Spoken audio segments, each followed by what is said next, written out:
Hello everybody, in this video I'm going to show you how to fix this annoying crashing error for Marvel Spider-Man 2. It's very easy to fix.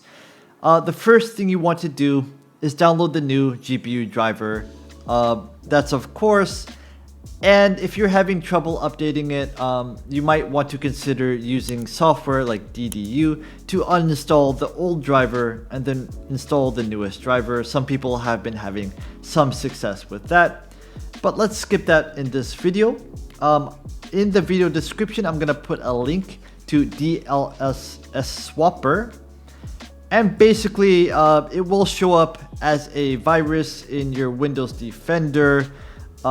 You gotta trust that this isn't a virus. You can look at other people's reactions. It's not a virus, don't worry about that. Download the executable, run it. So right here, DLSS swapper 1140 installer.exe, just download that, run it, and this will show up. Once you've opened this up, you want to click on Spider-Man 2, and then you're going to see DLSS frame generation, DLSS reconstruction. So this is what's crashing the game and causing this error.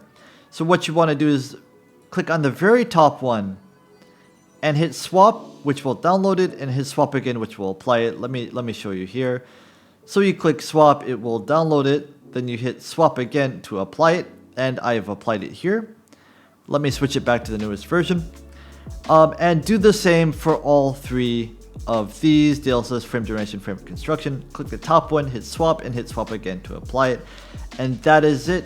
Close this, and launch the game as normal, and it shouldn't crash anymore with this error.